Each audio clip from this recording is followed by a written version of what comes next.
जी अस्सलाम वालेकुम गाइस, कैसे हैं आप लोग? सब ठीक हैं?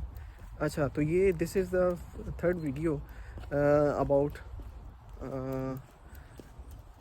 Documents that you need for UK study visa. अच्छा, उसमें क्या है कि जो आपके डॉक्यूमेंट्स रिक्वायर्ड होते हैं फॉर मेन एप्लीकेंट, पहले उसकी बात करते हैं, फिर उसके बाद डिपेंडेंट्स की। मेन एप्लीकेंट के लिए एजुकेशनल डॉक्यूमेंट्स जैसे ट्रांसक्रिप्ट्स हो सकते हैं, डिग्री हो सकती है, फिर उसके बाद एक्सपीरियंस लेटर भी हो सकता है if you have a study gap, ठीक है, क्योंकि वो आपको करना पड़ता है शो। आपका पासपोर्ट हो गया, टीबी टेस्ट हो गया, ठीक है, लैंग्वेज टेस्ट का के डॉक्यूमेंट हो गए जो आपने पास किया है उसका सर्टिफिकेट, मेनली ये रिक्वायर्ड होता है।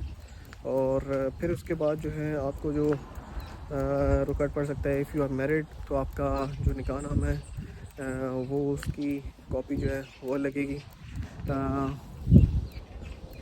It should be translated into English, वो इंग्लिश में होना चाहिए।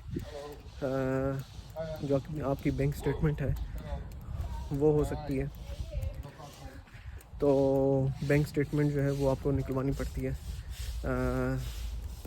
बस ये जो डॉक्यूमेंट्स हैं ये आपको चाहिए होते हैं फॉर यूके स्टडी वीज़ा।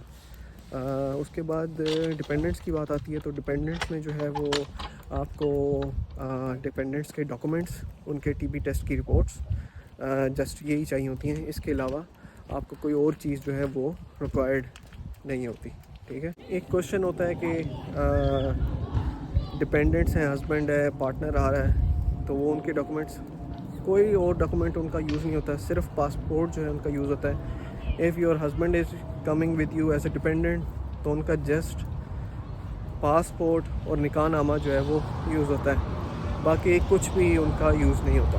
बाकी जितने भी डॉक्यूमेंट्स हैं वो मेन एप्लीकेंट के होते हैं। एक और चीज़ के जो ये सारा प्रोसेस है it can take up to 4 to 6 months, तो आप ये माइंड में रखें कि जब आप अप्लाई करना चाह रहे हैं तो आपके पास इतना टाइम हो, क्योंकि जब आप लैंग्वेज टेस्ट देते हैं ये आपका 1 से 2 मंथ लग जाएगा।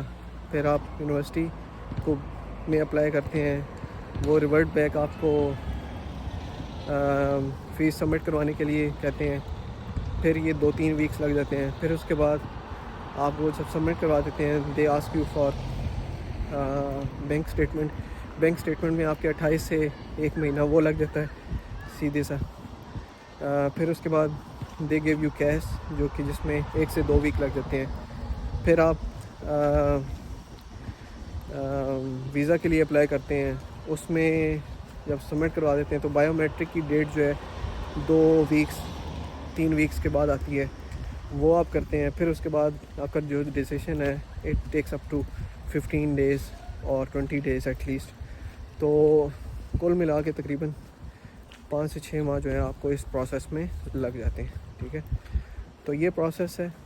अच्छा, इसमें एक और चीज़ भी है कि खुद अप्लाई करें या कंसल्टेंट के थ्रू करवाएं, कोई फ़र्क नहीं है। बस फ़र्क ये है कि जो सारा प्रोसेस है हैंडल जो है वो कंसल्टेंट करता है।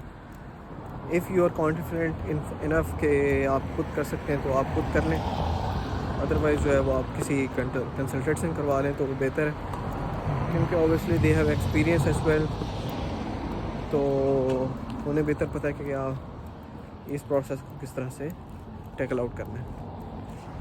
अगर आपको मेरी वीडियोस पसंद आए तो लाइक, शेयर और सब्सक्राइब करना ना भूलिएगा, और do let me know what type of other videos do you want me to make,